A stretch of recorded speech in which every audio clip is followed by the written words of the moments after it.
Do you think that teams should still be in the market for Kevin Durant, given that your options are really either a 1-year rental or you're going to probably need to give him a 2-year extension? So let's say you're signing up for 3 more years of Kevin Durant. I don't think so. And I say it with this. But Monty, there was a time where guys hung around the NBA maybe for financial reasons, bad investment. This is kind of Kareem Abdul-Jabbar kind of thing, or the send off, with Julius Erving. Nowadays, I think you have too many guys hanging around because they love what it does for them. It is not about the finances. It is not about anything other than wanting to be in that limelight. And I guess it's their high to be still involved in basketball. When you hit 40 in the NBA or you hit 37, if you got a lot of minutes, you shouldn't have a lot of minutes. If you are being that mentor a la Vince Carter, who bounced around all over the place, but he was mentoring on that bench. He was that other coach for that team to help, pass that message on of what's necessary in the game of basketball. So I think there's a lot of guys hanging around too much right now, and it takes away from others developing and being a better opportunity for them. But you're older, you're talking about wear and tear on the body, and you see them breaking down at the most inopportune times. That only happens because you shouldn't be playing a sport like that at that age with all the miles that you might have on your body. I have, mostly in the context of LeBron, people have gotten upset with me where I've said this, where I'm like, I'm ready for the next generation to have their place. I don't think that guys are supposed to be at the top of mind for this long, right? And so it's incredible that LeBron has done it, and I can't blame him for not stopping because he can still play. I'm not saying he should quit because I'm ready for something new, but I am saying in terms of how we consume the product or the natural rhythm of a league, it's odd that the guys that are still at top of mind are Steph Curry after 16 years in the NBA, LeBron after 21 years in the NBA, or 22 years in the NBA, I'm sorry.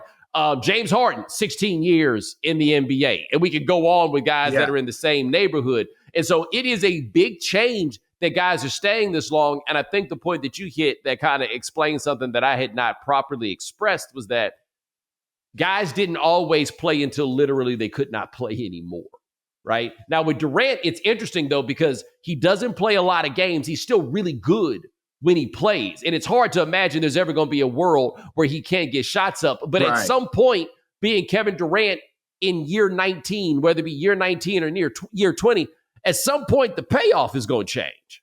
And to add to that, I just want everyone to understand this. You're not saying that he cannot do it.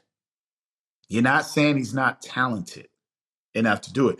But I go into this, the wear and tear on the bodies, I don't know off the top of my head, but Kevin's average minutes per game for his career has got to be in the high 30s. And we're already talking about someone who's had an Achilles issue. And the frame of Kevin is not one of bulk. That's the thing that's impressive about LeBron. It allows him to, it allows LeBron to move over to another position. Whereas he's not on the wing anymore. He's guarding the 4s and the 5s now. So because of his physical being, he could do that. Kevin he is not that big guy. Now, you might get him a good 1-2 years maybe, but if you're building, who's going to replace that? Those are the things that come to my mind when you talk about what he's doing. We're not talking about his skill set. But what happens after 2 years when you have vested a lot into him? And now what do you do in year 3? Yeah. By the way, Kevin Durant averaged 36 and a half minutes last season.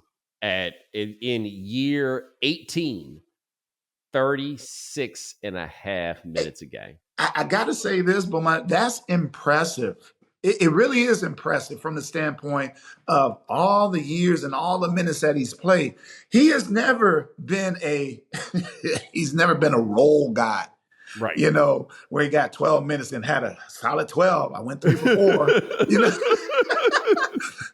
that's the thing, is that he doesn't know how to be anything else, which is a credit to who he is.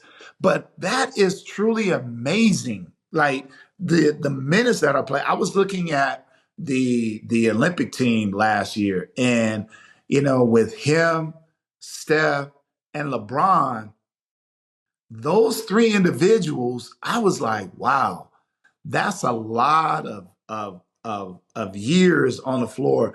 But the beauty of the IQ, I don't think you could ever get something like that anywhere else. Now, then you had Joel Embiid. Like, he didn't look right to me on that team. It was moving too fast, and that FIBA game is different. And to be able to adjust to what it is there, ball movement, body movement, ball movement, body movement. It is not for everybody. And I think that's where the struggle was with Tatum. And I remember he got into the game and he had a rip opportunity, just rip and go to the basket. He was trying to figure out what he wanted to do. And I know a lot of people are on Steve Kerr, like, oh, he should have played this, and that. But I just see the difference in that game over there. You can't just plug NBA guys in and say, hey, we got him. Yeah. Now, I'm asking you this. You're a San Antonio guy. The Spurs got the number 2 pick 2 years after they got the number 1est pick of the last however many years. Do you think that they should take Dylan Harper? Oh, man. Woo. No question. Oh, yeah. Man, and I say it for this. Dylan Daddy and I, we real close. And one of the things that Ron talks about is the culture of San Antonio for my son being a professional basketball player. He's going to learn things about being professional. And there's always a point in life when you see your son playing at the highest level that you just realize that you can't do nothing for him.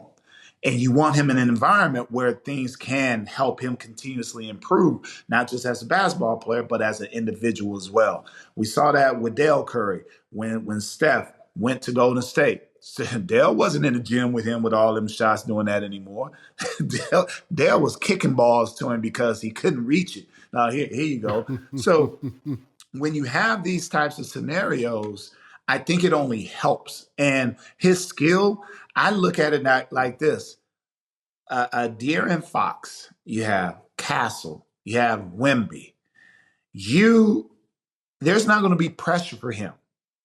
He's going to have a lot of one-on-one opportunities where he can just play the game. It's not a lot of places you can do that. And people tend to learn that later in life when they want to be the man, and then they become the man. Then they realize, oh, wow, it's 2 people on me all the time. I no longer have the freedom to do those other things. So I'm all for, Dylan being a Spur because of what it can do for the club, but also what it can do for him.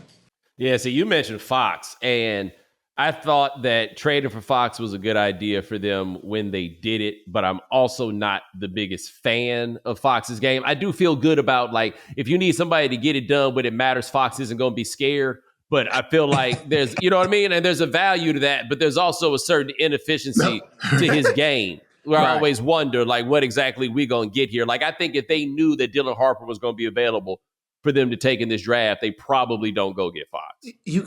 But that's the thing. That's the beauty of having these type of problems, because I think what Fox will add is that guy, he's never had a group quite like this. He's never been in a surrounding as far as an organization that is continuously trying to allow you to be the best version of you, but more importantly, allowing winning situations to take place.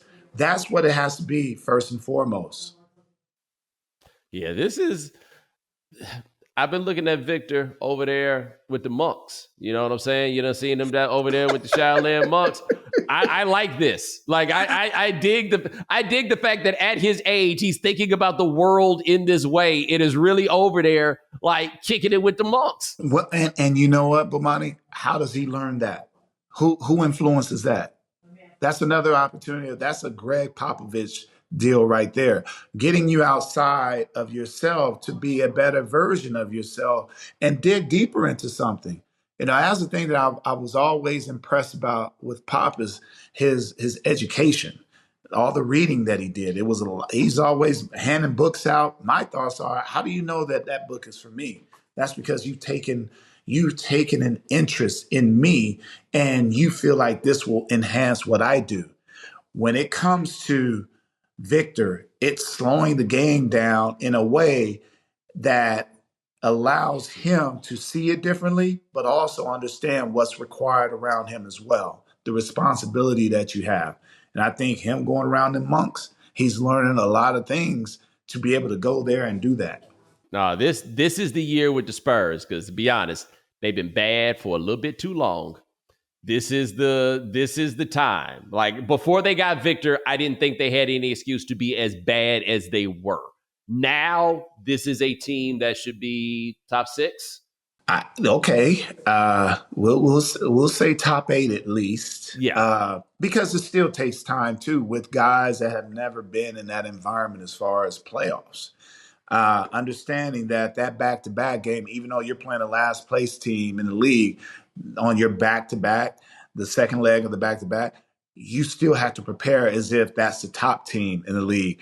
And understanding that it is a requirement now that you give your best effort night in, night out. Not that you didn't before, but sometimes you had lapses in thoughts and felt like, oh, okay, it was just one turnover. I'll get it back in the third quarter. Now it brings everything into view as far as this is what's necessary for us to be the best version of us. And we can't take steps backwards and we can't take nights off.